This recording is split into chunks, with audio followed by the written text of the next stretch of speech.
No encuentra, señor presidente.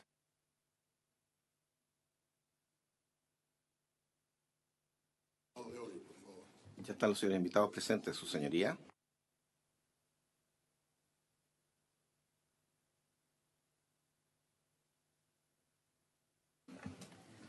No está el director bilateral, no, Felipe no está. Ministro subrogante, don Rodrigo Yáñez, ¿sí? Me parece bien eso. Y informo que está aquí el profesor de la Facultad de Economía y Negocios de la Universidad de Chile, señor Hassan Akram, mucho gusto. El profesor del Instituto de Estudios Internacionales de la Universidad de Chile, el señor Carlos Figueroa, está allá. Y el Consejo de Ciudadanos de Chile, de la abogada señora Hilda Cerda, y el Comité de Desarrollo Urbano de la Comuna de La Reina, el señor Javier Labarca, y algún asesor. Vamos a tratar de escucharlos a todos en el día de hoy. Si algo si no alcanzamos, vamos a tener que ver otra posibilidad. Tiene el profesor Akram, tiene la palabra entonces.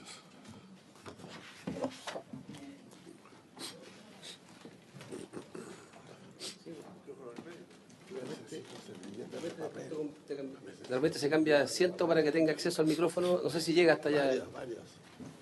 Por favor. ¿Sí? No, a mí se me olvidó.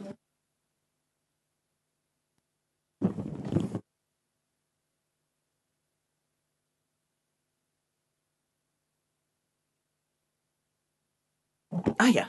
Bien. ¿Empiezo? Ya. Buenos días, presidente. Buenos días a todos. Muchas gracias por la invitación. Yo dejo acá una pequeña presentación para organizar los puntos que voy a exponer ahora, ¿ya? Yo presenté frente a la Comisión de Relaciones Exteriores de la Cámara de Diputados. Luego he estado siguiendo atentamente las respuestas de la Direcon, de las respuestas frente a las otras sesiones de esta comisión del Senado.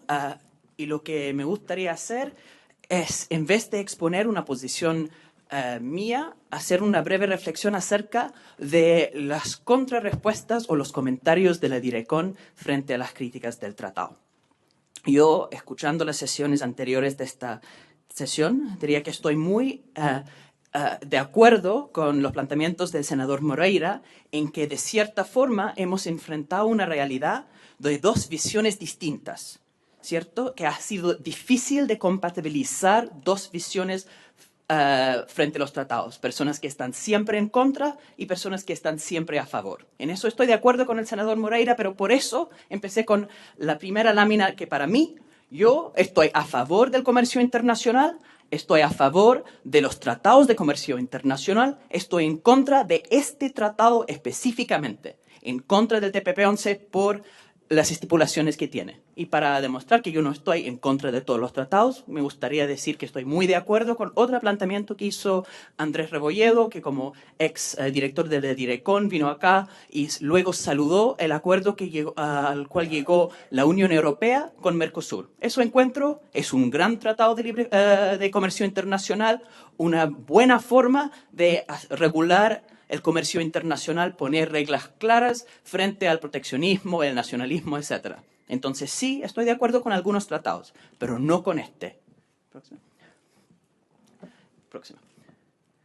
Entonces, para explicar por qué, me gustaría enfocarme en los comentarios de la Direcon. Frente a las críticas han venido muchas personas para plantear cosas en contra de los tratados, algunas críticas que han sido más mitos, algunas críticas que son más fundados, pero las respuestas de la Direcon frente a las críticas han sido todo de una forma. Y yo creo que hay un error de interpretación bien importante en las respuestas de la Direcon. Resumo. Esas son las respuestas de la Direcon. Que el TPP-11 no innova respecto al arbitraje. El sistema de solución de controversias es lo mismo contemplado en casi 30 años de TLC. La cita es del ex canciller Muñoz cuando vino acá, pero Felipe Lopendier ha planteado lo mismo. Se ha dicho en las minutas de la Direcon que al final el TPP-11 no innova en la materia. Y por ende no debemos preocuparnos porque todos los temas tratados tienen esas cláusulas. Segundo punto, que además es distinto el TPP-11, pero en un sentido bueno, porque hay más de 200 referencias al derecho a regular de los estados. Si uno compara el TPP-11 con tratados que firmaba Chile en los 90, ahora se menciona mucho más el derecho a regular. Entonces, es un avance, ¿ya? Y el tercer punto de la DIRECON: no es efectivo que los arbitrajes inversionistas de Estado favorezcan a los inversionistas, fallan mayoritariamente a favor de los estados. Entonces, incluso en el elemento de arbitraje, que es clave acá, tenemos sistemas que no son sesgados. Todos esos puntos son malas interpretaciones de la realidad del TPP-11 y me gustaría ir punto por punto al respecto. Y si la DIRECON tiene respuestas, me encantaría escucharlos, pero no respuestas a los mitos, los argumentos más débiles contra el TPP-11, sino las respuestas específicas a estos puntos. Ya. Para empezar con el argumento que el TPP-11 no innova respecto a la resolución de controversias. ¿Ya?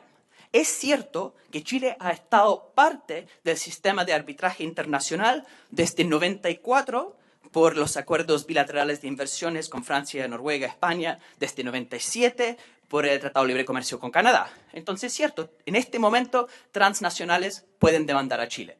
Nadie ha dicho lo contrario, ¿ya? El punto acá es que el TPP-11 aumenta la cantidad de países que pueden demandar a Chile, ¿ya? Específicamente Nueva Zelanda, Singapur y Vietnam, en este momento, antes de la ratificación del TPP-11, transnacionales domiciliadas en esos países no tienen derecho a demandar a Chile. Y ahora, si se firma este tratado, se aumenta la cantidad de países que pueden demandar a Chile. Si la DIRECON va a decir que eso no innova, quiero dejar claro, estoy equivocado, que por favor respondan a eso, que sí aumenta la cantidad de países que pueden demandar a Chile. Segundo punto, el concepto que ha sido bien controversial de definir la expropiación indirecta a través de las expectativas razonables de ganancia. Eso está en el Tratado de Libre Comercio, bueno, en el Tratado de Libre Comercio con Estados Unidos y en el Tratado de Libre Comercio con Corea. Mira, los dos se ratificaron, entraron en vigencia 2004.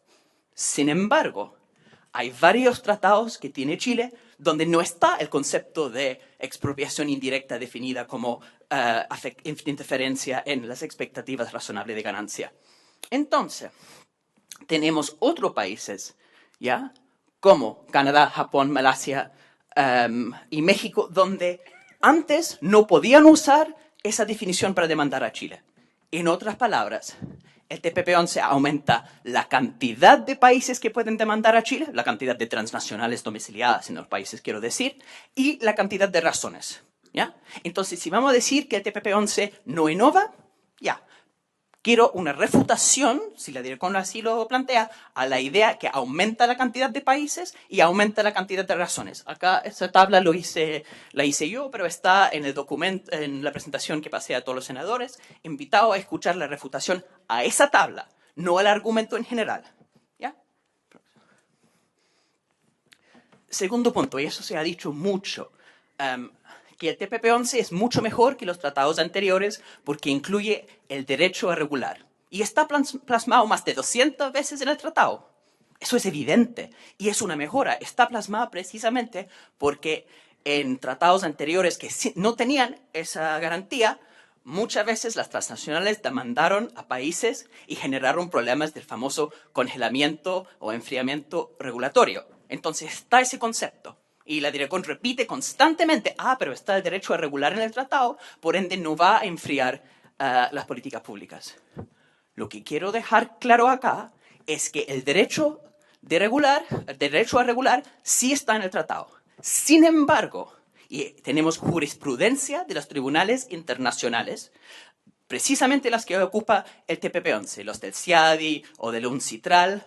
¿Y qué dicen los árbitros frente al famoso derecho a regular? Dicen que sí, ese derecho existe. Sin embargo, como abogados, ellos tienen que pesar la importancia del derecho a regular frente a la importancia de garantizar la seguridad de las inversiones de las transnacionales. Pesan esas dos cosas. Y entonces hay jurisprudencia donde los árbitros fallan diciendo que a pesar de que existe el derecho de regular por el interés público, igual se va a fallar en contra del Estado. ¿Por qué? Porque aplican test de proporcionalidad, donde dicen que la regulación no es una respuesta proporcional a la necesidad regulatoria y por ende se va a exigir una indemnización. A pesar de que el tratado dice constantemente el derecho a regular, el derecho a regular, el derecho a regular, el problema es que cuando se aplica test de proporcionalidad, como se hizo en el famoso caso México contra TECMED, donde México retiró el permiso para una planta de desechos tóxicos porque estaba envenenando el vecindario. El tratado bajo el cual se demandó la transnacional tenía derecho regular por interés público. ¿Y qué dijeron los árbitros? Eso no es proporcional, la acción de México. Y por ende, a pesar de ese derecho a regular, vamos a exigir la indemnización. Este PP11 sigue con ese concepto de derecho regular frente a test de proporcionalidad. Yo también quiero una respuesta de la Direcon, si van a responder sobre el tema del derecho regular. ¿Cómo afecta esos derechos el test de proporcionalidad que la jurisprudencia del CIADI y de la UNCITRAL han aplicado a este tema de expropiación indirecta? Y última cosa, y quizás lo más importante.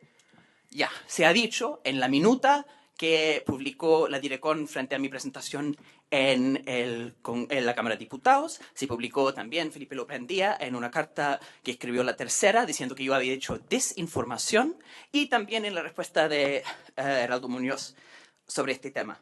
No es efectivo que los árbitros en el tema de inversionista-Estado favorezcan a los inversionistas. ¿Por qué fallan la mayoría de las veces a favor del Estado? Eso es una cita directa de la minuta. ¿Y cómo sacan esta conclusión? Porque lo que sacan es decided in favor of the state, a favor del Estado, 36% del universo de los casos. Los que están a favor del inversionista, 27%. Y 36 es más que 27. Entonces sacan la conclusión, decidido la mayoría de veces a favor del Estado. Perdóneme, pero cualquier abogado que lee eso y piensa que eso es una conclusión correcta, está en cualquier espacio académico cometiendo un grave error. El problema, esas son las cifras de la UNCTAD, de las Naciones Unidas, que todo el mundo está citando. El problema es que nos está contando los casos donde el Estado llega a un acuerdo o donde el Estado deja de seguir con la demanda. Dos ejemplos. El pedófilo Michael Jackson fue acusado de un montón de niños por haber estado abusando sexualmente de ellos. Ninguno llegó, de las acusaciones, ninguna de esas acusaciones llegaron a una condena. Eso lo falló el CIADI. No, es un ejemplo de... Perdón, para aclarar el punto, es para decir que un acuerdo, cuando alguien es demandado y llega a un acuerdo, entonces eso no implica que la persona es inocente, eso es bien importante. En el caso de Michael Jackson, cuando él está pagando a los niños que abusó y llega a un acuerdo, eso no dice que Michael Jackson es inocente. Si uno dice que todos estos casos donde se llegó a un acuerdo, eso no se cuenta en el análisis, es un grave problema. Estos casos, el Estado desembolsa dinero y por ende cuando paga dinero a los inversionistas, para terminar el caso, eso cuenta como una victoria para la empresa. Los casos donde no se llega a un fin, discontinued. ¿Por qué están discontinued? ¿Por qué? El Estado retira la regulación pública. Famoso caso de Vattenfall contra Alemania. Había regulación de la calidad de agua en un central termoeléctrico de carbón. Alemania saca la regulación. Entonces, Vattenfall termina el caso, deja de proseguir. Por ende, está en discontinued. Dos grandes victorias para los que están demandando, pero cuentan como acuerdos settled o cuentan como discontinued. Decir que esos no cuentan es una mala forma de hacer el análisis. Próximo. Entonces, usando las cifras de la UNCTAD, pero sumando bien, son 36% a favor del Estado y 64% en contra del Estado. Situaciones diversas donde el Estado ha perdido. Entonces, la información que entrega la Direcon diciendo que esos tribunales fallan mayoritariamente a favor de los Estados es un mal cálculo, es deshonesto. Y no solo eso, que esos solamente son los fallos como brutos. la conclusión a favor o en contra. Pero los académicos que hemos estado trabajando en eso, hemos ido mucho más profundamente en el detalle. Hay investigaciones académicas que van en todas las fallas, entrando en cada interpretación jurídica, porque en un fallo hay una serie de interpretación jurídica. Pueden ser más de 20 en cada fallo. Esas interpretaciones jurídicas pueden ser más restrictivas, más a favor de las transnacionales y los inversionistas, o más abiertas, más a favor de los estados.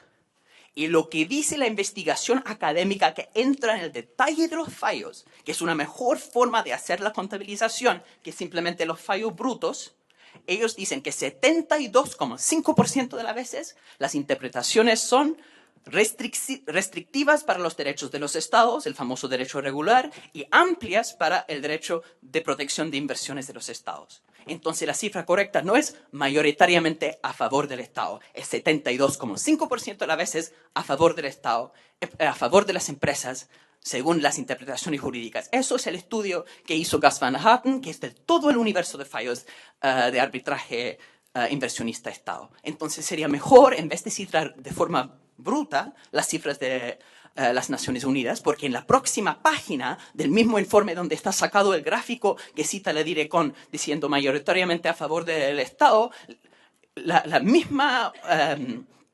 Naciones Unidas explica que eso no es la forma de leer esos fallos, que se tiene que añadir los fallos donde el Estado llega a un acuerdo y se tienen que incluir los estados donde no continúan.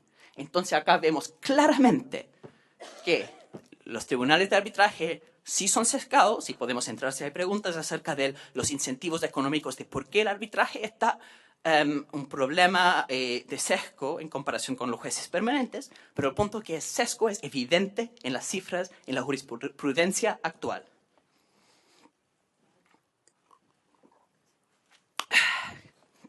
Para terminar entonces, que ya hemos visto un montón de expositores hablando en mucho detalle sobre los problemas potencialmente económicos de este tratado, los problemas en términos de semillas o en términos de una serie de otros derechos, y llega la Direcon y dice que al final todas esas preocupaciones son válidas, pero no tienen nada que ver con el texto del tratado.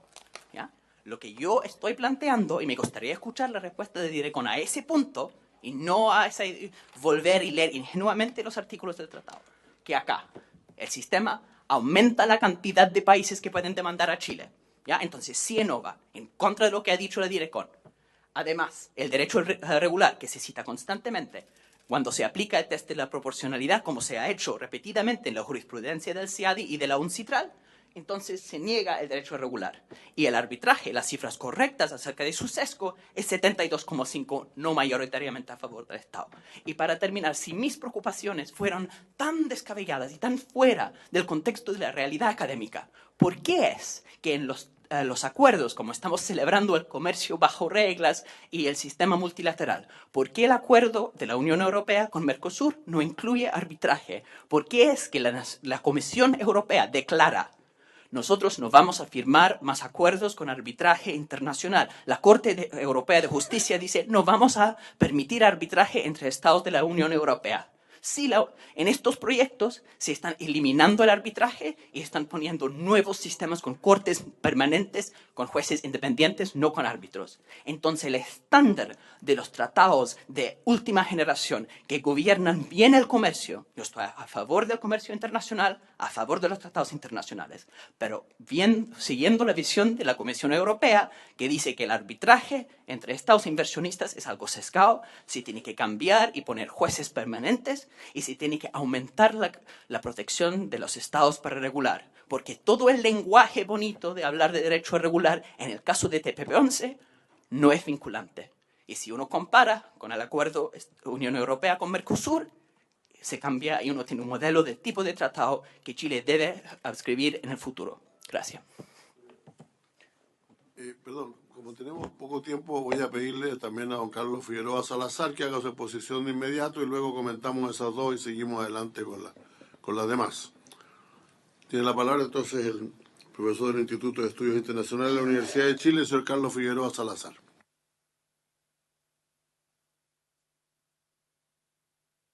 Ahí sí. Muchas gracias, presidente. Senador Moreira, senador Lagos Weber, senador Insulza y senador Osandón. Falta el senador Guillén nomás. Le agradezco esta invitación a ser parte de esta discusión. Voy a atenerme a lo que escribí para poder cumplir con el tiempo, que no espero que pasen los 12 minutos, pero que van en la dirección de plantear las problemáticas de fondo que hay detrás de este acuerdo y no los temas puntuales que probablemente ustedes ya han revisado. Y vengo entonces a defender esta idea de que firmar el TPP es hoy día un error político, un error económico y también un error social. Yo he estudiado este acuerdo lo más que he podido. La verdad es que no he leído en su extensión las 600 páginas, pero sí me he concentrado en muchos de sus capítulos y en muchas de las reflexiones que han habido a lo largo de estos 5 años que llevo estudiando el acuerdo. Y no puedo ser sino enfático en presentar ciertos indicios, hechos. Porque hoy día cuando Noam Chomsky dio una entrevista en El País, si no me equivoco, y menciona que hoy día la ciudadanía ya no cree en los hechos, lo que nos estamos enfrentando hoy día es a discusiones de el yo dije, tú dijiste. Y cuando no hay evidencia científica, cuando no hay respaldo a las decisiones, la política se convierte en un espacio de populismo que mal le hace a la política chilena. Entonces, en primer lugar, debo confesar que es muy difícil hablar hoy del TPP-11. Y en particular la razón de esta duda es que no se entiende el TPP-11 sin Estados Unidos. El TPP-11 fue creado para los intereses de Estados Unidos y es difícil entenderlo si Estados Unidos no vuelve al tratado en su carácter político. Veamos en primer lugar esta geopolítica del Tratado Transpacífico, que a diferencia de la geopolítica que impulsa Trump hoy día, que es confrontacional, que trata de hacer un juego de suma cero, que trata de humillar a los enemigos, lo que hacía la administración de Obama era buscar acuerdos, y ese fue el borrador que propuso también a la Cancillería y al resto de los países que estaban en el P4, que significó la base de la discusión que hoy ya tenemos acabada, una orientación hacia una política de acuerdos multilaterales que querían empezar a reglamentar el comercio mundial fuera de la OMC, que ya no aguantaba las reglas que Estados Unidos estaba proponiendo, y que haría que Estados Unidos, que América, como dicen ellos, y no China, sea la que lidere el comercio mundial en el siglo XXI. Esa es una cita de Barack Obama. Que a diferencia de Trump, es una estrategia indirecta de desvío de comercio. Igual a la que hay en el TISA y en el TPIP, dos otros acuerdos regionales que impulsó la presidencia de Obama y que intentaba eso, poner de nuevo a Estados Unidos en esta discusión, desligando y desplazando a China con estas nuevas reglas de comercio.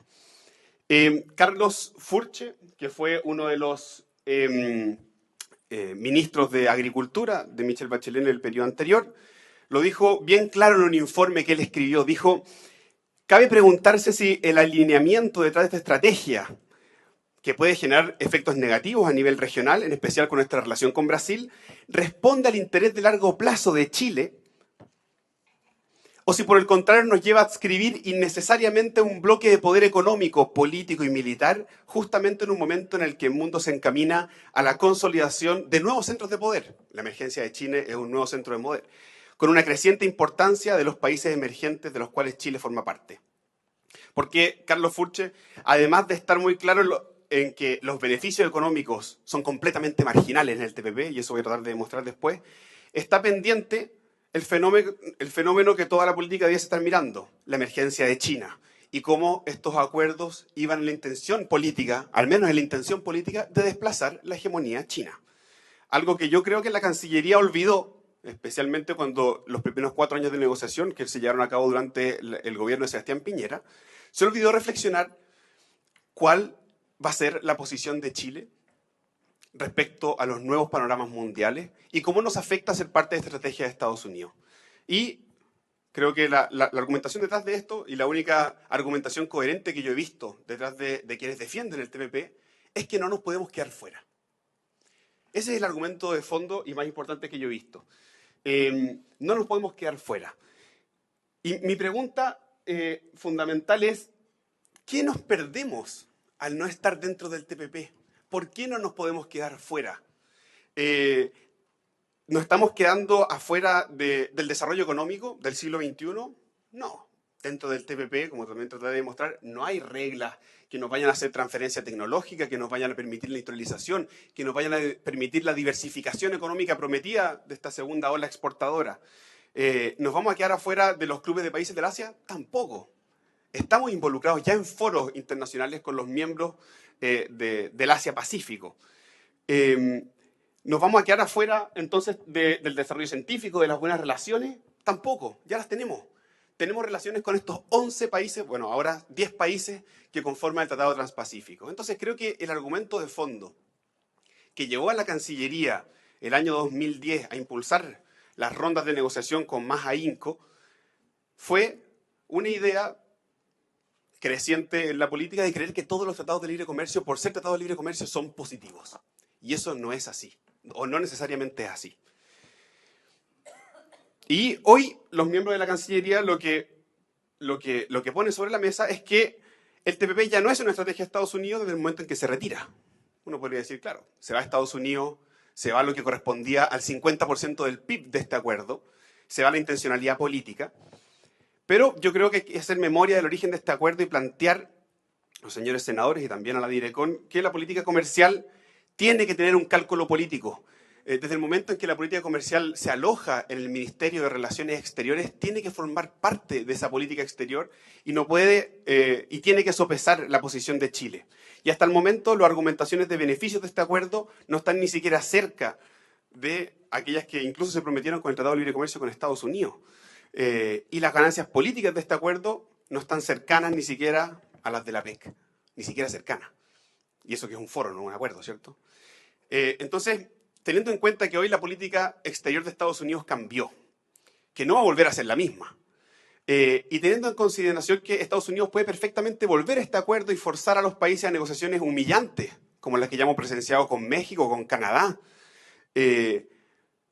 y que nuestro país no podrá claramente suspender las cláusulas y no someterse, digámoslo así, a una discusión con Estados Unidos, tenemos, creo yo, dejar de mirar el corto plazo y mirar la nueva política comercial que Chile necesita, a efecto de lo cual le dejé en sus puestos una investigación que quiere traspasar esta idea de criticar todo y avanzar a proponer. ¿Qué tenemos que hacer como país para empezar a ver nuevas políticas comerciales?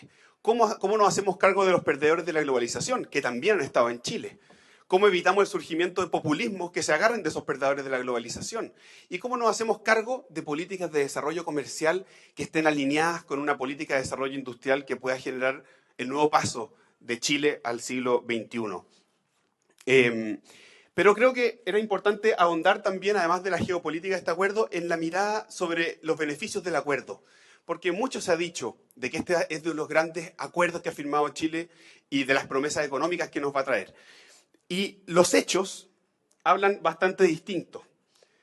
Bueno, estas son citas de ministros que hablaban de la buena noticia para los más pobres, para el progreso y el empleo. Son tres cosas que han estado en el debate. Si efectivamente este acuerdo va a beneficiar, va a generar más empleo o más progreso.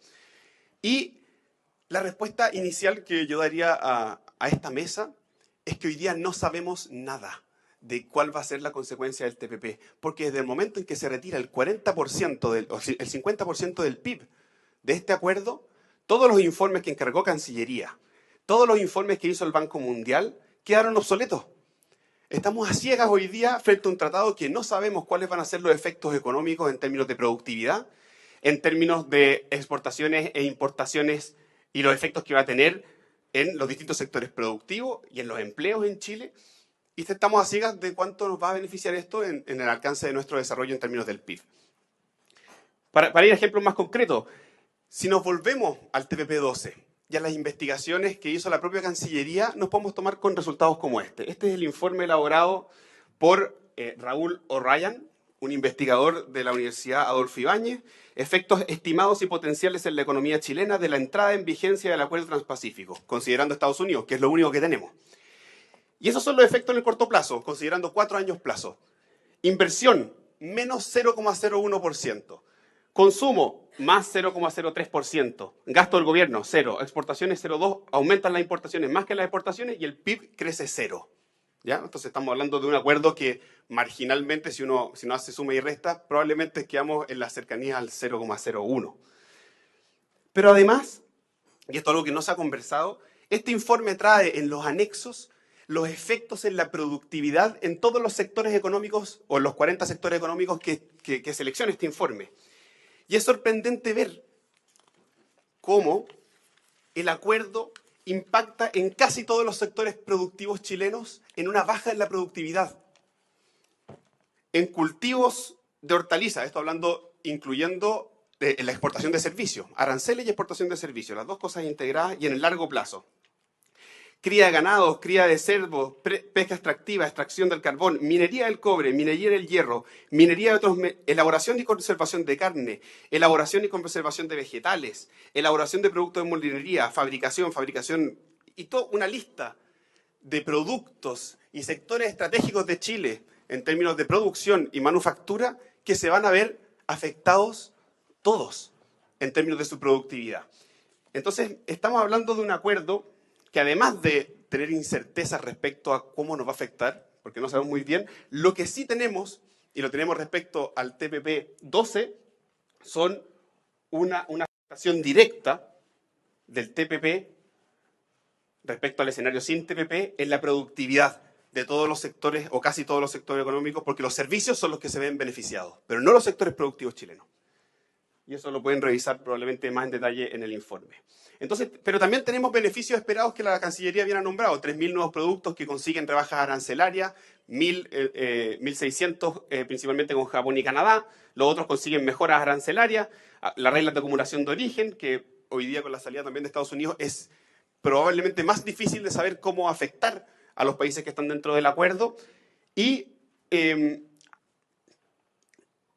otros estudios, como el del Banco Mundial, que pronostican no solamente pérdidas de empleos para Chile, este es Capaldo y Zurieta, sino que estudios que también muestran cómo esto va a afectar a China en términos de su PIB. Es decir, China va a haber disminuido la progresividad de su PIB debido al Transpacífico, al menos del TPP-12. Eso fue lo que hizo el Banco Mundial. Y un aumento del PIB de un 1% hacia el 2030, es decir, de 0,07 al año, es decir, nada. Estamos, por lo tanto, en términos económicos, frente a un tratado que no diversifica la materia exportadora, donde los más pobres no se van a ver beneficiados, pero además donde se nos afectan los sectores productivos estratégicos e importantes de Chile.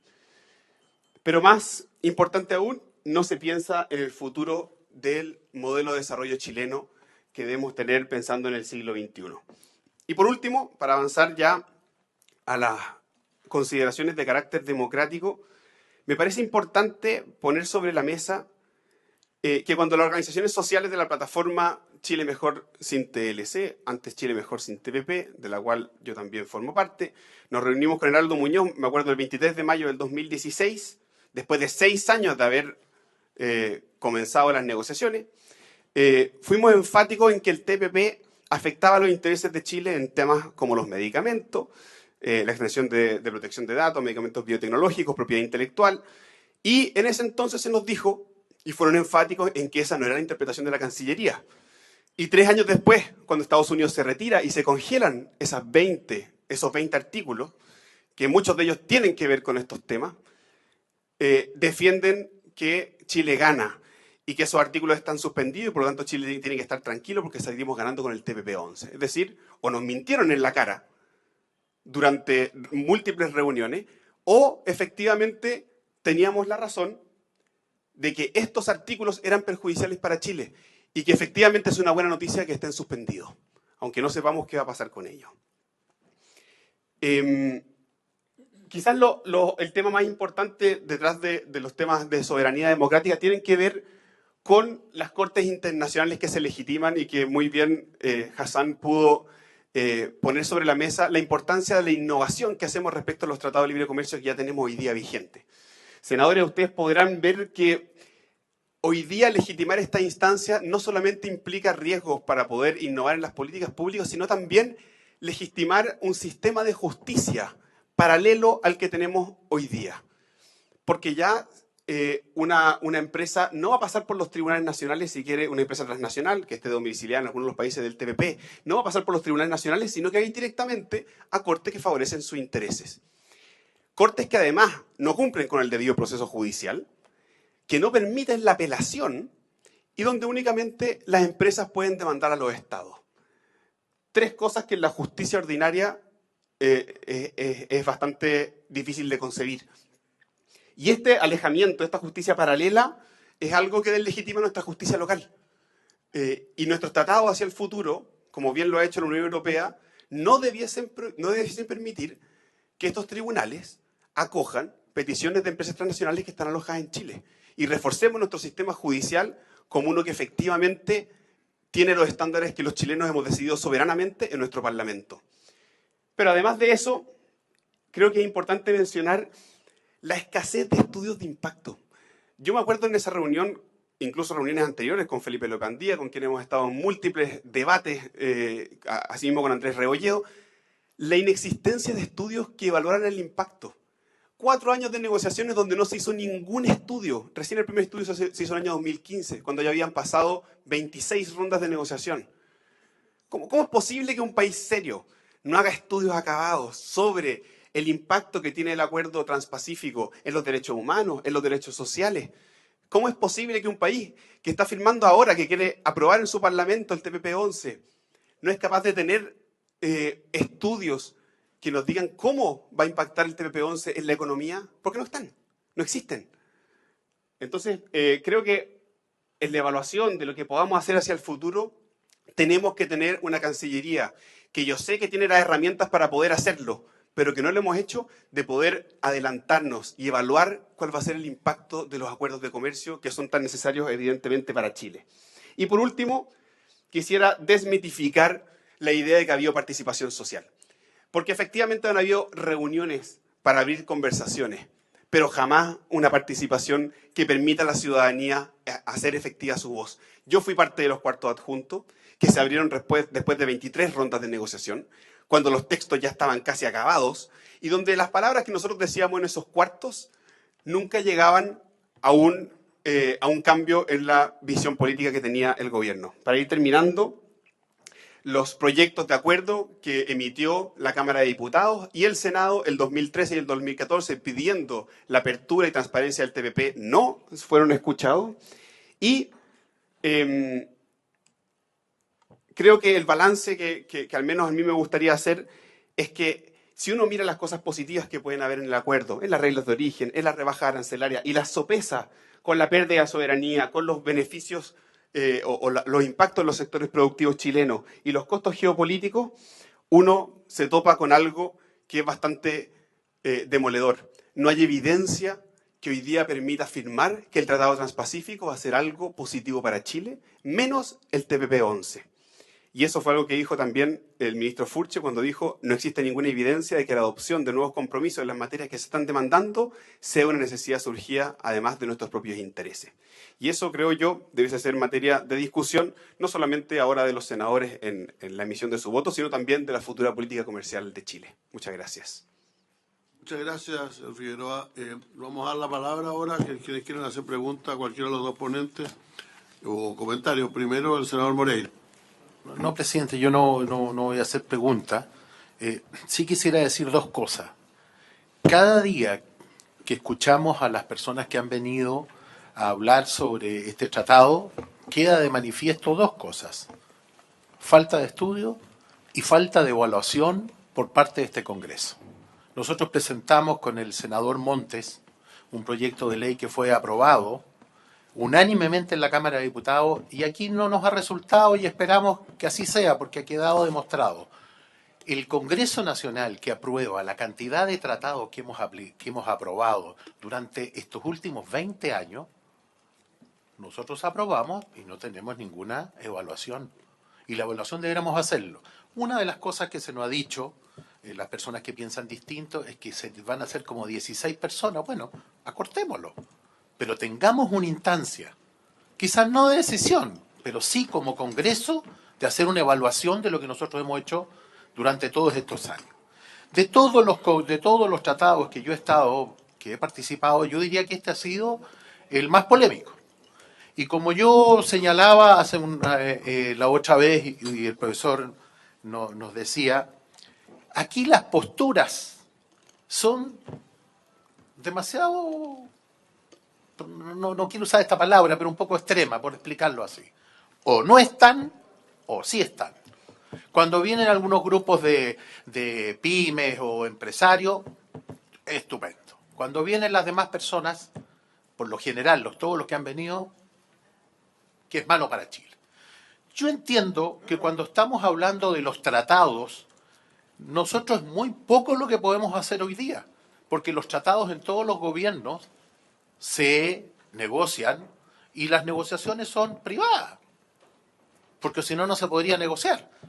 Entonces hoy día nosotros estamos entre la espada y la pared. O votamos a favor o votamos en contra.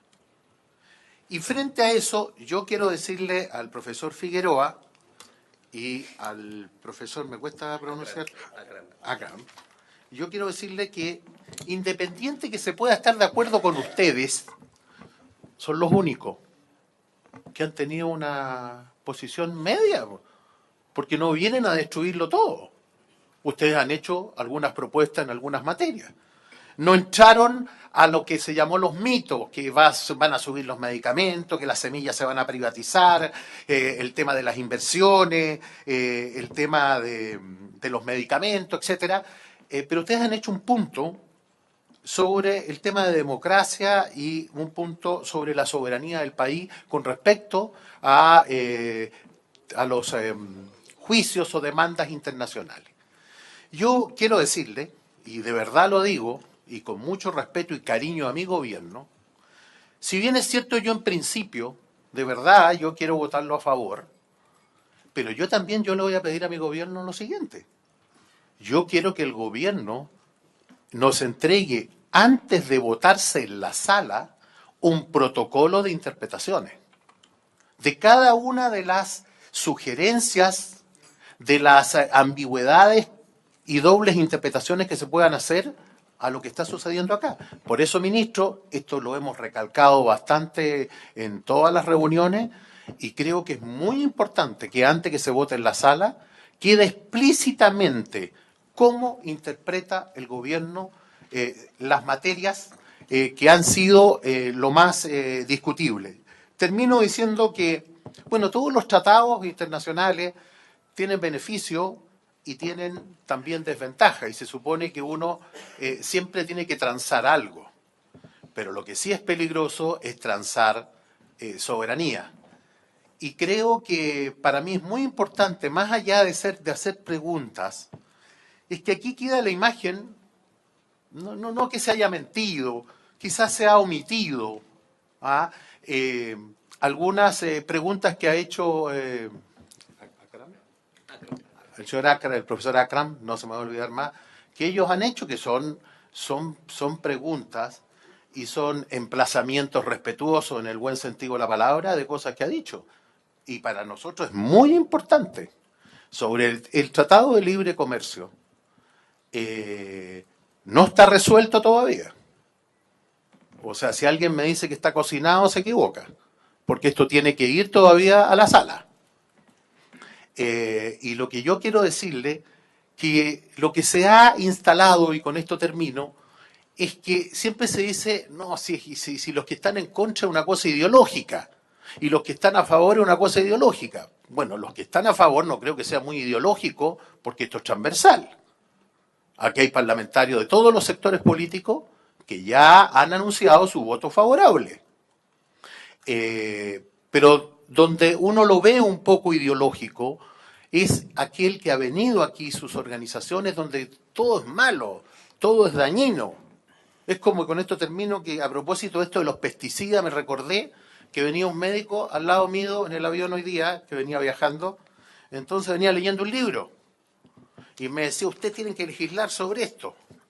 Y me decía, curiosamente, con esto termino, a propósito de las semillas y los pesticidas, me decía, fíjese de que el producto de la fruta que tiene más pesticida es la manzana.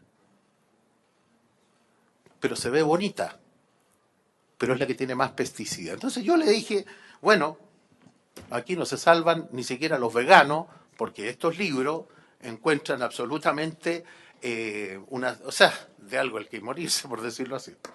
Pero por eso termino pidiéndole al ministro, al señor López Díaz, que nos pueda dar respuesta a las 4 importantes preguntas que hizo el profesor. Tal vez haya más, porque esto falta el senador Lagos Weber y después voy a hablar yo, si no le parece, si le parece. Senador Lagos Weber, por Sí, favor. muchas gracias. Voy a tratar de no repetirme con lo señalado por el senador Moreira ni por los expositores. Primero, yo voy a partir también por el tono de las exposiciones, a pesar de la fuerza y la pasión, en particular del profesor Akram, que lo hablo, pues está bien, no es una crítica, al contrario, ¿ya? Y es señalarle que el acuerdo del TPP tiene un pecado de origen, a mi juicio, en la forma en que se llevaron las rondas de negociación de los primeros 2 o 3 años. Lo que ahí hubo era un nivel de reserva muy superior a otros tratados que hemos negociado en el pasado, en los cuales me tocó participar. Es verdad que los cuartos de adjuntos que se llaman tenían un valor, y entendiendo que lo que estaba en el puerto adjunto no negociaban, pero lo que ocurrió con el TPP era que no sabíamos qué ocurría, y lo poco que ocurría era lo que se filtraba hacia afuera, los leaks que habían, y que además reflejaban la desmedida agenda de Estados Unidos. Entonces, ¿qué es lo que salía para afuera? Una demanda desmedida y desbalanceada de lo que era la negociación en ese minuto. Eso es lo que yo percibí durante varios años, ¿ya? Se trató de reparar después, pero como quiera que sea, quedó esa impronta. Pero yo me quiero hacer cargo de 2 temas que hay que mirar también un poco para adelante acá. Nosotros hemos optado por una suerte de integración en el mundo, ¿ya? Aquí parte de los interlocutores, creo que ambos dos de alguna manera dicen, mire, la integración no es mala, creo en la integración, creo en los acuerdos en general, este no me gusta en particular, pero tengo una mirada. Bueno, pero para esos efectos yo siento que con el esfuerzo que ha hecho Chile en esta materia, donde en un sentido estamos al débil o tenemos una institucionalidad comercial débil en 2 partes. Al comienzo del proceso, de todas maneras, y después que está, comillas, firmado y ratificado un acuerdo. Al comienzo, yo miro otra experiencia, veo el caso norteamericano, para poner un ejemplo ya superlativo, extremo, o la Unión Europea para estos efectos, en donde el Congreso, para autorizar, aprobar a fardo un acuerdo de sí o no, primero yo le tengo que dar a usted un marco de referencia que es el TPA o el Fast Track o el Trade Promotion Authority, y si no, yo me reservo la facultad de, en el fondo, abrirle el acuerdo. Entonces, ¿qué es lo que hace el Ejecutivo de turno, ya sea demócrata o republicano? Tiene que concurrir al Parlamento y decirle, mire, yo voy a negociar esto. Y negocio con el Parlamento primero los marcos de referencia, las líneas rojas, la agenda ambiciosa y la agenda defensiva. ¿Ya? Perfecto. Y la Unión Europea es otro tanto.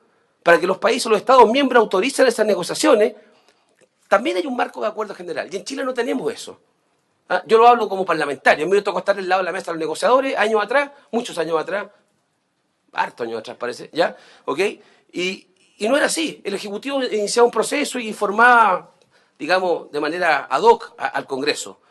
No ocurre eso hoy y creo que hoy día requerimos un marco más fino. Y lo segundo, que le hacía referencia a Moreira, le hemos hecho varios referencias, no hay tampoco una política de Estado o institucionalizada de decir, mire, todos los acuerdos, por pequeño o grande que sea, vamos a hacer un esfuerzo, una metodología más o menos común que podemos ir mejorando con el tiempo, de evaluar qué ocurre con los acuerdos.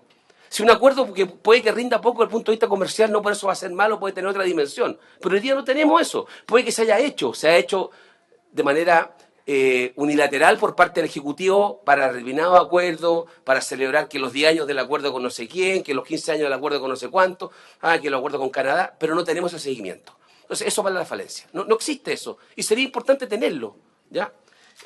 Por último, y yo espero sí que el Ejecutivo aborde parte de los cuestionamientos o las dudas que se han hecho acá. Voy a hablar en términos posibles, las dudas que se han hecho acá.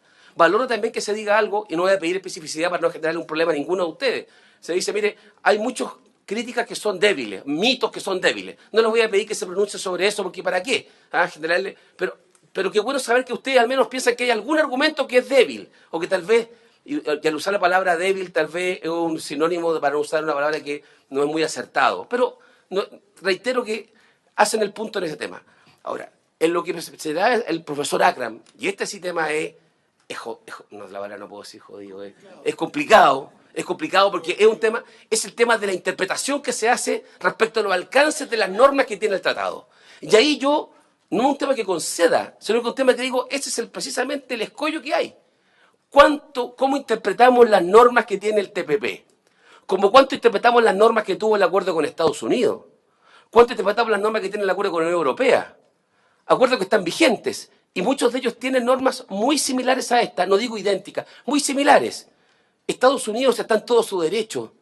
Se encuentra que Chile ha estado en incumplimiento sistemático del día 2, no del 1 porque vemos un plazo, de no cumplir con las normas de propiedad intelectual y nos ponen el Priority Watch List. Cada vez que llega el encargado de negocios norteamericano a golpear la puerta y decir, oiga, estamos muy bien conectados con Chile, la relación bilateral está excelente en condiciones, pero queremos decirle que en materia de propiedad intelectual Chile está en falta, entonces nos parece que no están observando el acuerdo. Yo le digo, encargado de negocio usted tiene, o delegado comercial, usted tiene una herramienta, hable con el investigar, gatille el mecanismo de solución de controversia. Gatíllelo. Y veremos. No digo que sea el mejor acuerdo, gatíllelo. Y veremos qué ocurre. Pero y Estados Unidos por alguna razón no lo hace. No estoy provocando a Estados Unidos en esto, tal vez cometan un error ahora, pero bueno, pero es que esa es la verdad, para eso está el acuerdo.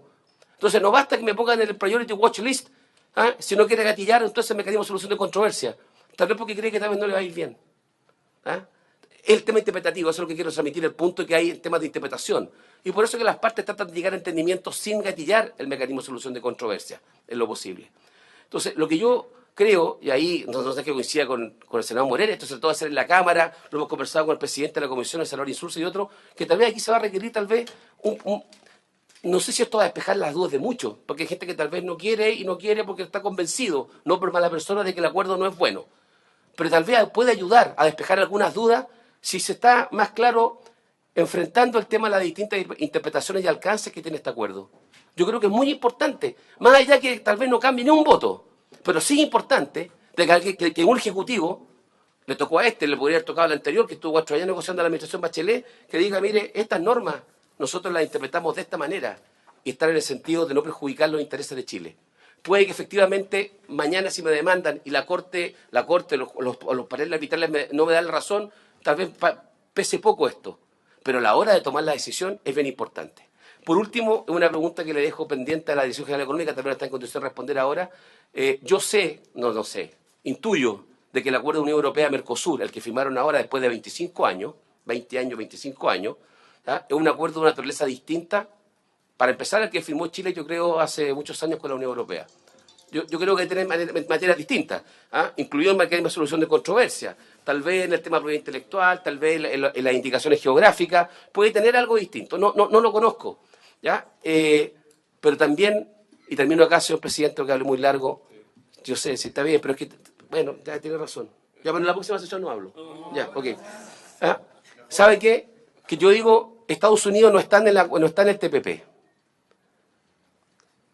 Pero hay otros países que sí están, y son países diversos, con diversos signos políticos, con diversas experiencias de integración internacional, y que además han habido cambios de gobierno y de sentido, orientación política a esos gobiernos.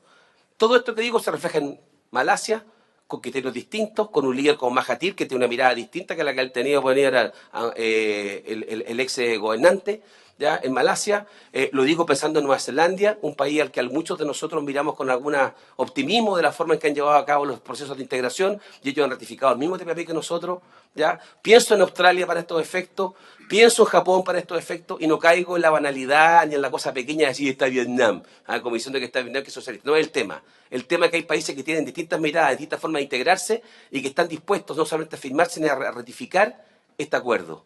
Entonces yo siento también que uno no está solo. No fue una negociación en que Chile entró y enfrentó a un gigante y se dio lo que tiene que ocurrir en cualquier negociación. Cada vez que un país pequeño negocia con un país grande, para que voy a poner ejemplos de distinto tipo, que negocia países pequeños con la Unión Europea, y bueno, la Unión Europea se lleva la parte mayor porque no pretende que las asimetrías que existen antes de la negociación no se reduzcan al final de la misma. Pero yo siento que esta negociación fuimos varios países, como pocas hemos tenido, y que varios países están en condiciones, incluso con las dudas legítimas que pueden tener uno alcance, de seguir adelante con la ratificación de este acuerdo. Y eso es lo que yo digo también que tiene que ponerse sobre la mesa a la hora de pensar que no es Chile, no son un grupo de parlamentarios que no quieren pensar en los intereses nacionales. Algo ocurre. Y pueden haber miradas distintas sobre cómo enfrentar las nuevas negociaciones comerciales. Para empezar, porque ya no vamos a parar de hablar de bienes, hablaremos de otros temas y tal vez tenemos que tener otros mecanismos de solución de controversia de otra naturaleza para hacernos cargo. En fin, gracias. Lo siento, señor presidente, no hablo más. Muchas gracias, senador. Me van a permitir también decir algunas palabras yo sobre esto. La verdad es que lo último que dice el senador Lago es muy significativo, a mí me llama la atención. Nosotros siempre hemos tenido relaciones económicas internacionales bastante especiales. No las tenemos mucho con nuestros vecinos, tenemos algunas, pero no tanto. Las tenemos con algunos, con un grande en América, las tenemos con los grandes en Europa, y la hemos tenido con un grande en Asia, que en algún momento era Japón. Cuando iniciamos la aventura de la PEC era Japón, después se transformó en China. Y lo único distinto que tenemos en realidad en toda nuestra historia de los últimos 25 años es este grupo de países que no son los grandes, con los cuales no ocurre algo que un querido profesor amigo mío, que no voy a citar porque era norteamericano y lo dijo así, había sido negociador además, la negociación entre Estados Unidos y algún otro país se dividía en dos partes, una en que todo el mundo alega, trata de conseguir cosas, pide cosas, le dan cosas, etcétera, hasta que llega un momento en que llega alguien con un papel y te dice, sign here.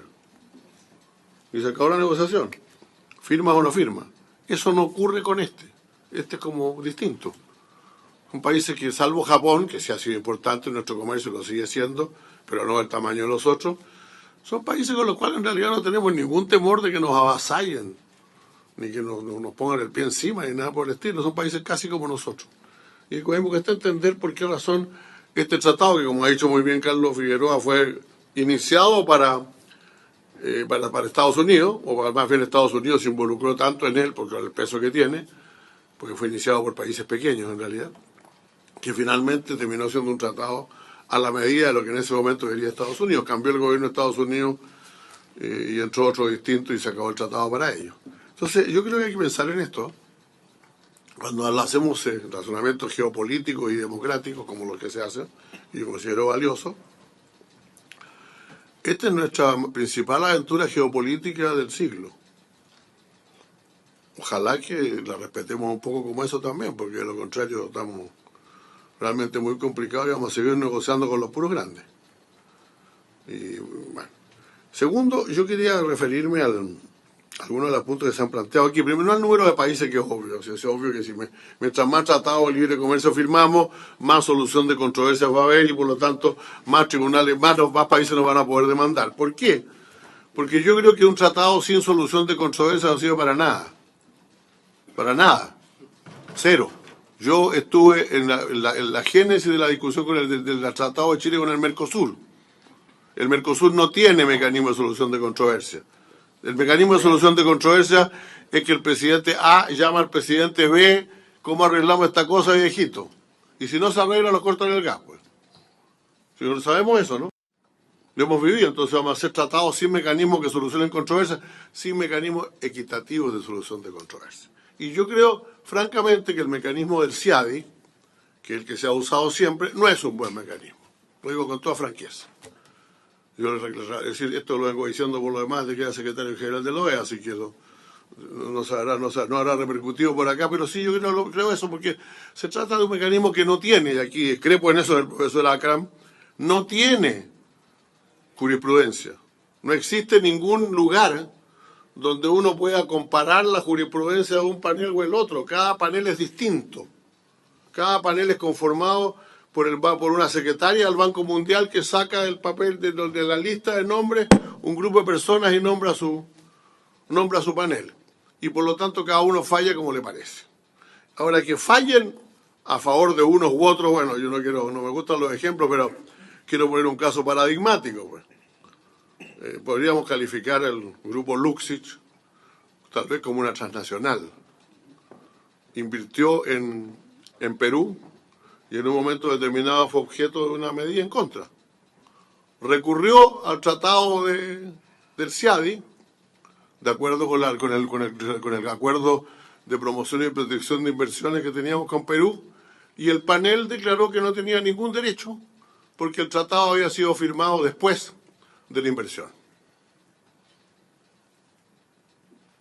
¿Cómo es Víctor Pey? Don Víctor Pey reclamó ante el CIADI en contra del Estado de Chile por la expropiación del diario Clarín. Don Víctor Pey ni siquiera había validado su nacionalidad española cuando hizo la inversión. La expropiación tuvo lugar varios años después es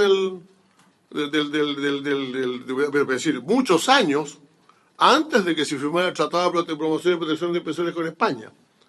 Y sin embargo al inversionista, señor Pey, le dio la razón el tribunal y ordenó indemnizarlo. Creo que todavía estamos discutiendo ese tema, está por ahí de la pelea. Entonces, el problema del PEI,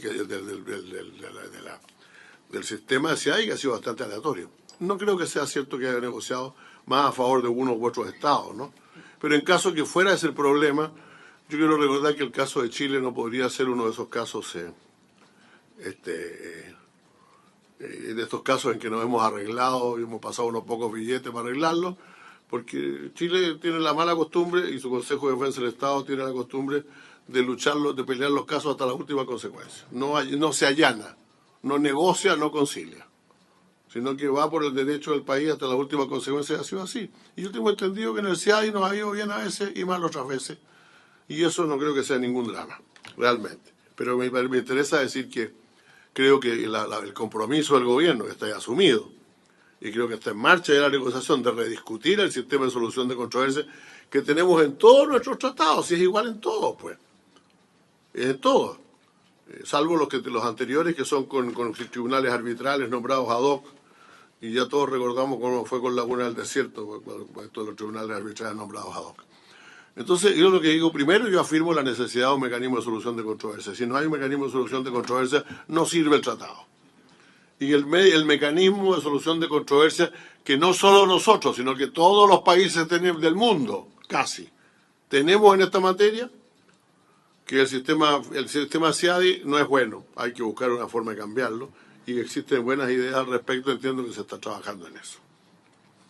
Ahora, yo creo que eso es importante, lo que también recordar esto, que el mecanismo fue creado para Estados Unidos.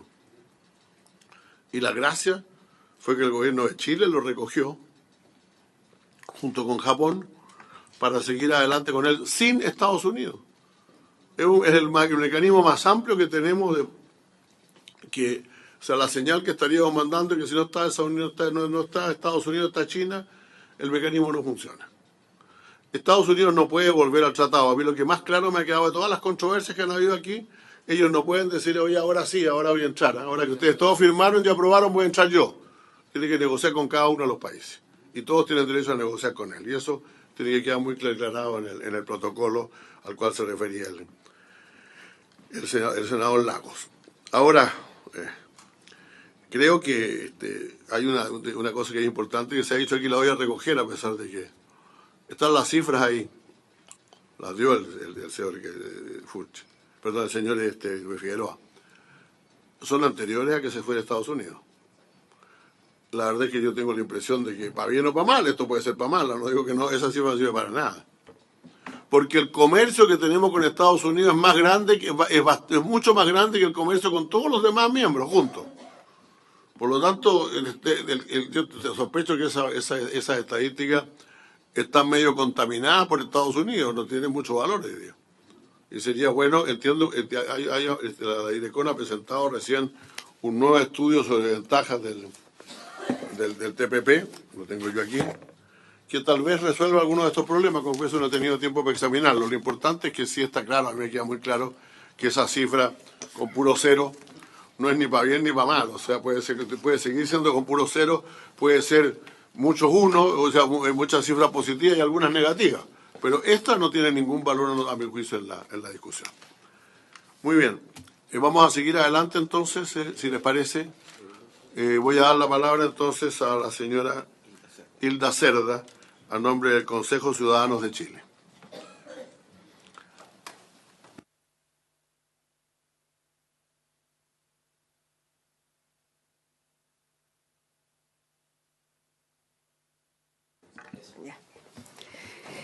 Muchas gracias. Primero que nada, me gustaría que los senadores que van a votar se abstengan de seguir chateando por consideración a los consejos ciudadanos, que somos los ciudadanos de Chile. o que ocupen el computador, el celular de cualquier forma. Ah, ya.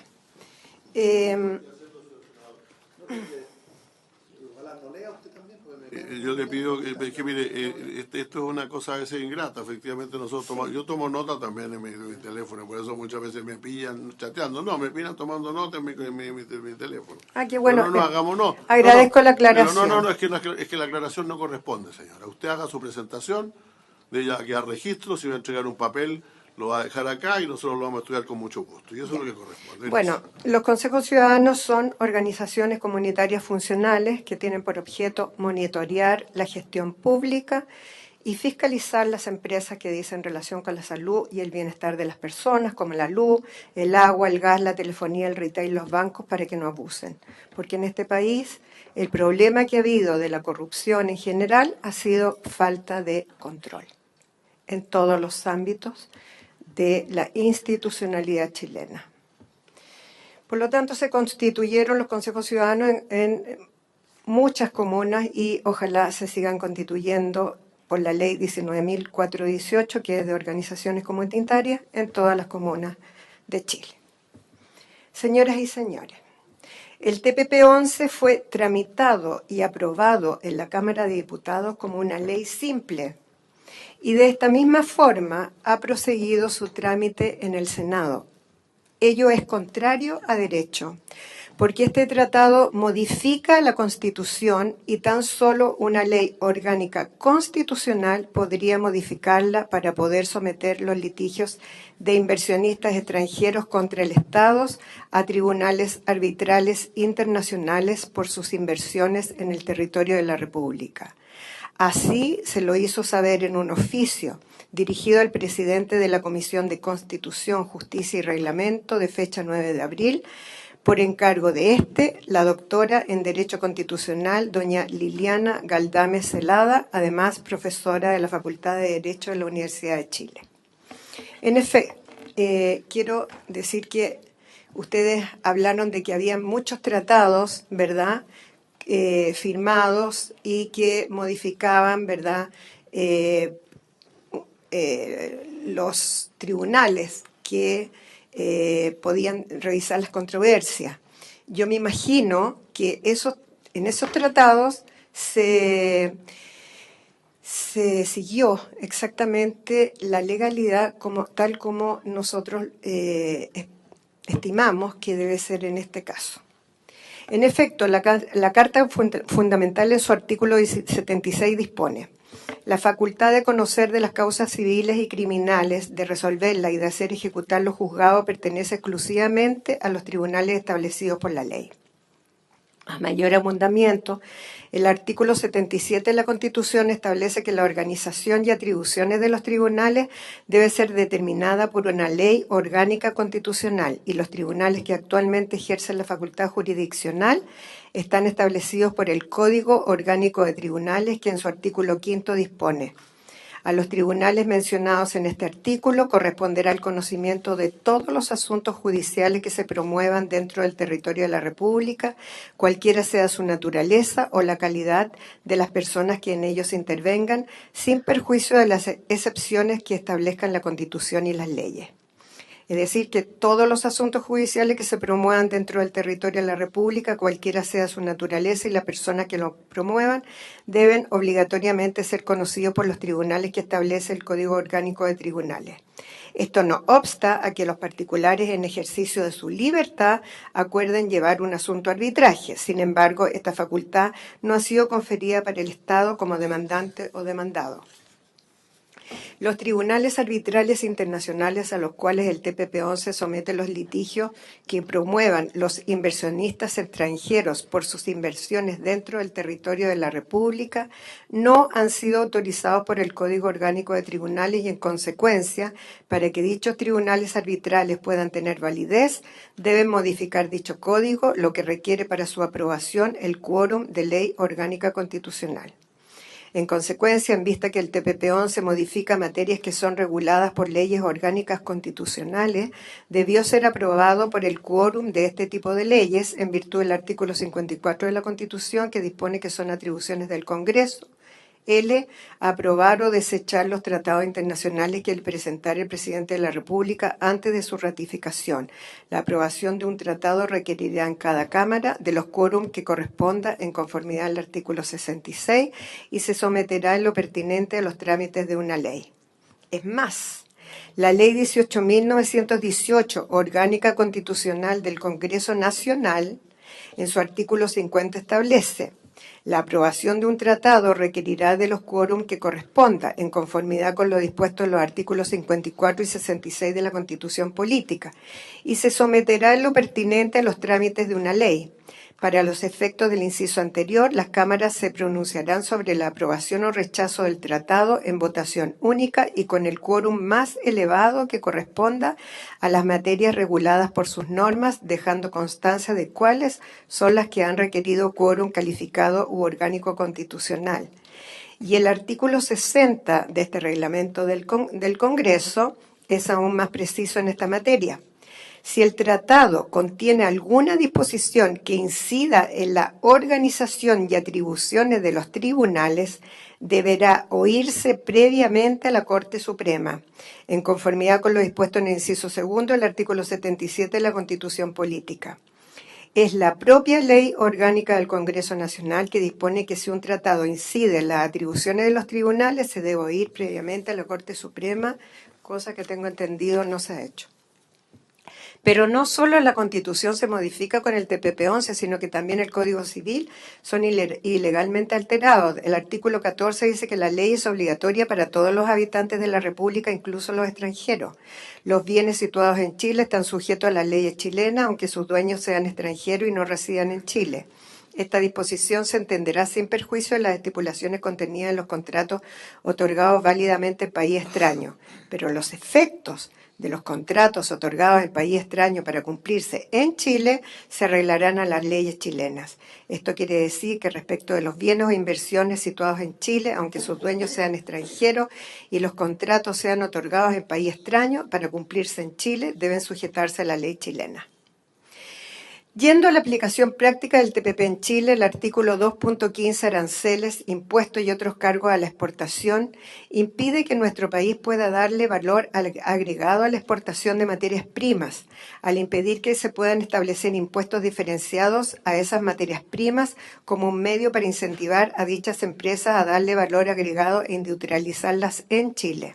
Este artículo nos deja en el rol de un simple exportador de materias primas, lo que perjudica los intereses generales de la nación, limita nuestra soberanía y las facultades del presidente de la República, que es el único que en forma exclusiva puede imponer, suprimir, reducir o condonar impuestos por mandato del número 1 del artículo 65 de la Constitución.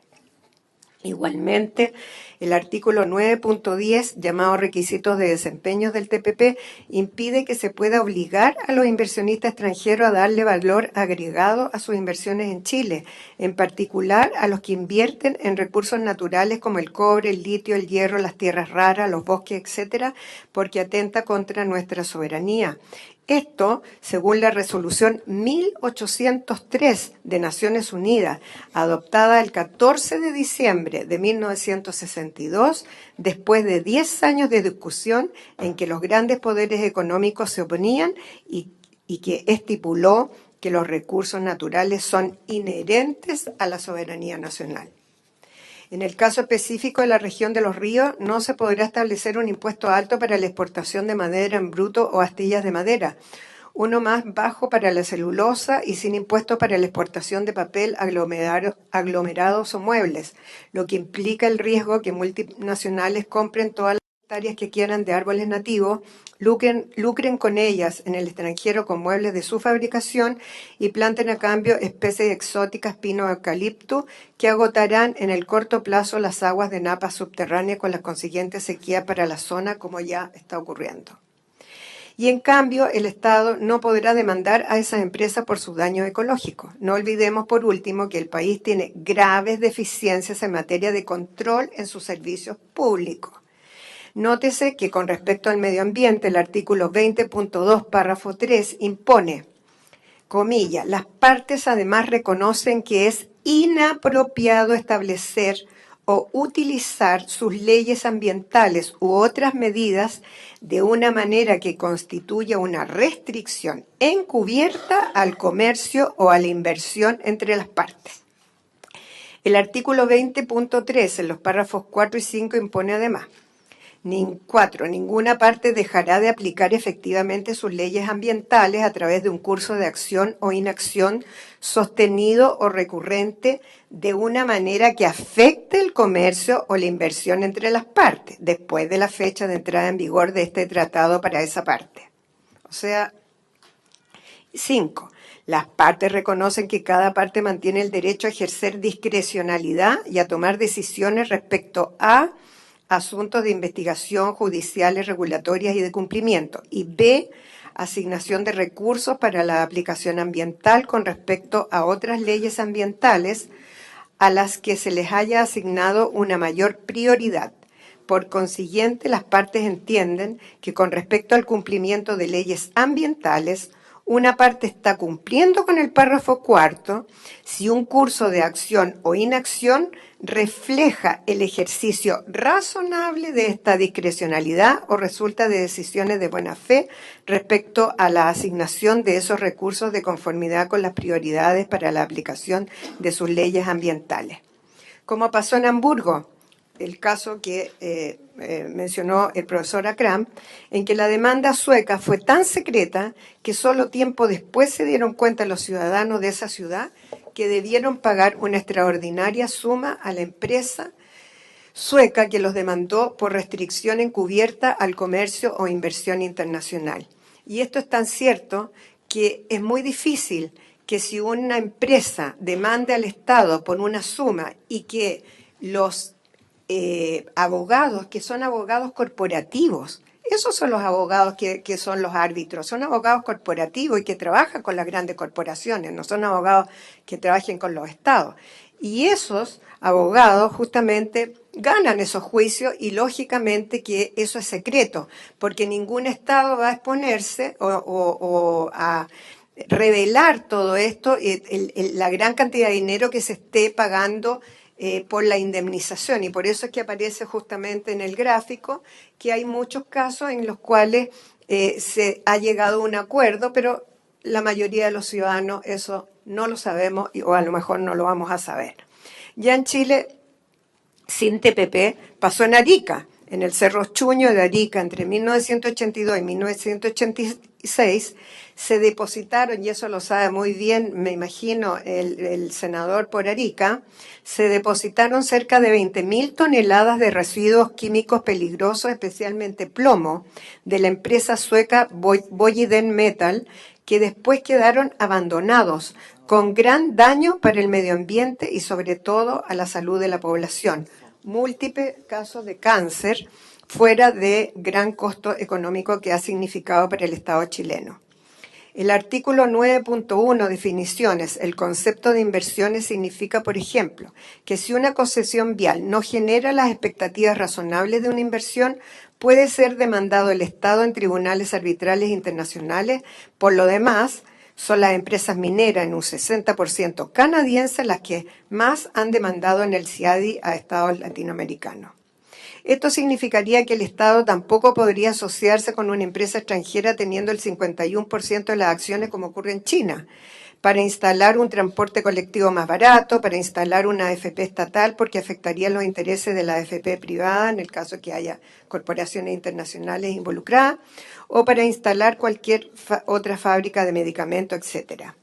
Es más, y con esto termino, el artículo 9.10 del TPP-11 protege también a inversionistas de países con los cuales Chile no ha firmado un tratado de reciprocidad en materia económica y de comercio, con lo que se infringe abiertamente otro precepto constitucional, el número 22 del artículo 19 de la Constitución, que consagra la no discriminación arbitraria. No podemos tolerar que se nos grave y no haya reciprocidad para el otro Estado con el cual no hay tratado alguno. Esa es una grave injusticia que se nos quiere imponer. Lo más grave es que Chile no podría firmar nuevos tratados con países con los cuales no hay convenio, ni podríamos modificar los tratados firmados antes cuando quisieran mejorar las condiciones, los aranceles, por ejemplo, ya que ello afectaría las expectativas de ganancias de las empresas que están en el TPP-11. Se podría llegar incluso a sostener que el Estado no podría subir el salario mínimo porque lesiona los intereses de las multinacionales. Es tan grande el riesgo de llenarnos de demandas y en consecuencia que se genere un descontento social de tal magnitud que se ponga en riesgo la institucionalidad democrática del país. Y los dardos solo apuntarán a los parlamentarios que voten a favor. Muchas gracias, señora Cerda. ¿Usted quiere decir algo, señora? Si pudiera aclarar algo, me pareció escuchar.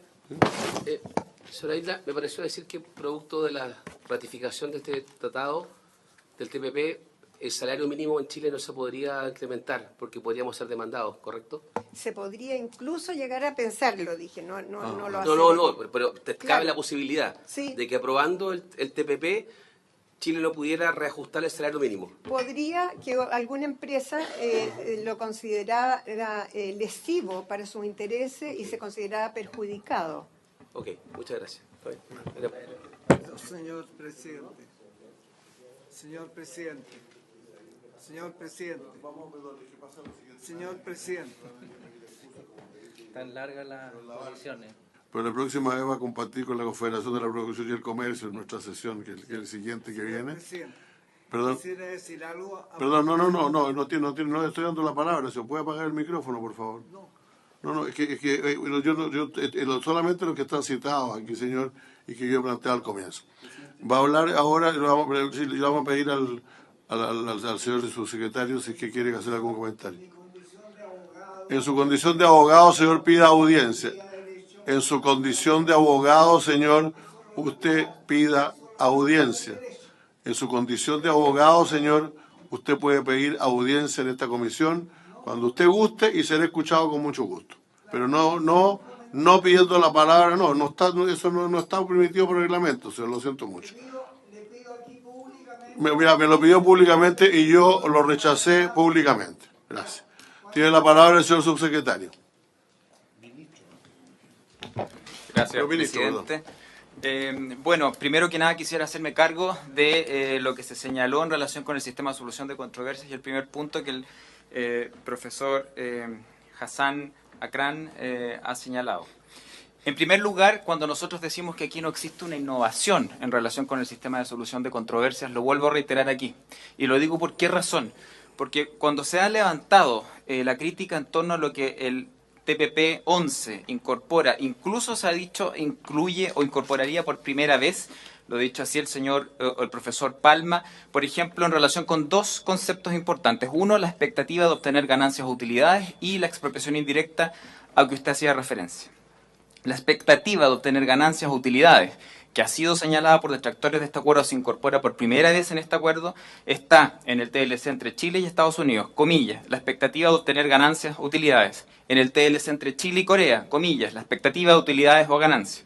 En el TLC entre Chile y Japón, comillas, la expectativa de utilidad y ganancias, y así con el TLC entre Chile y Perú, TLC entre Chile y Australia, TLC entre Chile y Colombia, el acuerdo suplementario de inversiones entre Chile y China, donde también se establece la expectativa de obtener ganancias o utilidades, y también en el protocolo comercial de la Alianza del Pacífico, donde está la misma frase, la expectativa de obtener ganancias o utilidades.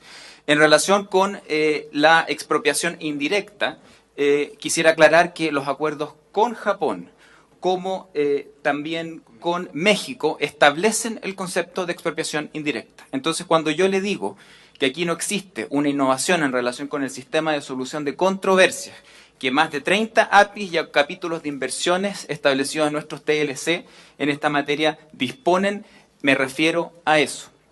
Evidentemente hay muchos capítulos de este acuerdo en materia de servicios, en materia de comercio electrónico y en materia de inversiones, donde efectivamente con otros socios del TPP-11 no tenemos capítulos. Ahora, le quiero aclarar que los conceptos no son nuevos y este concepto, por lo tanto, en materia de solución de controversias, cuando se establece como un elemento de la inversión la expectativa de obtener ganancias o utilidades, y también el concepto de expropiación indirecta no es nada distinto de lo que se establece en los otros acuerdos que ya señalaba. Lo mismo con el tipo de reglas al que está sujeto el arbitraje. Reglas del CIADI, reglas de un citral o arbitraje ad hoc. Por lo tanto, los tribunales de fantasía, de nuevo, tampoco innovan respecto de lo que se establece. Y por lo tanto, el derecho a regular del Estado, cuando se menciona también el principio de proporcionalidad, usted está haciendo una interpretación legítima, respetable, pero usted está interpretando algo. Y por lo tanto, cuando usted habla del test de proporcionalidad y le quiere adjudicar un resultado en relación con el texto del TPP-11, es una opinión. Y en último lugar, quisiera recordar que el capítulo de solución de controversias del TPP-11 entre inversionistas y Estado está acotado al capítulo de inversiones y algunas materias de servicios financieros. Usted ha señalado en relación con los temas laborales que una multinacional podría demandar al Estado de Chile por establecer una materia distinta en el ámbito laboral. Ese es un capítulo que está sujeto a controversia Estado, y por lo tanto, además de todas las etapas o mecanismos de mediación y de solución amigable de controversias antes de gatillar el arbitraje, evidentemente que está fuera del ámbito de solución de controversias en materia inversionista-Estado. Señor presidente, por su intermedio quisiera solamente pedir algunas precisiones finales al señor Felipe López Andía. Sí, después de que termine la hablar el señor López Andía, con mucho gusto, señor senador.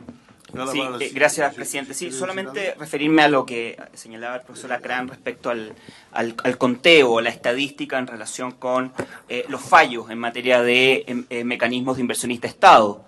Efectivamente, nosotros nos basamos en la fuente de UNCTAD que él señala. A mí me parece que es un poco complicado poder concluir respecto al resultado específico que pueda dimanar respecto de aquellos casos que han sido acordados entre el inversionista extranjero y el Estado. Lo concreto, lo claro, es que en términos de laudos dictados por tribunales arbitrales, conociendo de disputas entre un inversionista extranjero y un Estado receptor de la inversión, lo que muestran las cifras de UNCTAD es que esos laudos mayoritariamente se inclinan en favor del Estado receptor de la inversión en vez de inclinarse en favor del inversionista extranjero.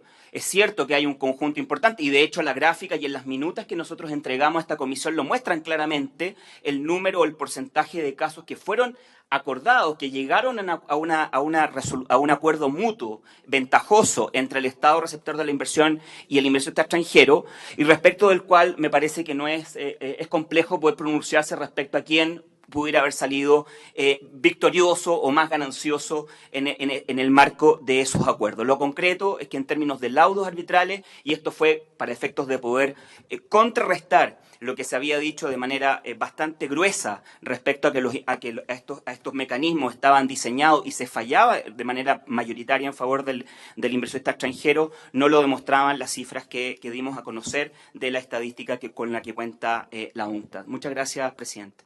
Perdón, estamos pasados de la hora, pero primero me pidió la palabra el señor Moreira, lo voy a dejar para después.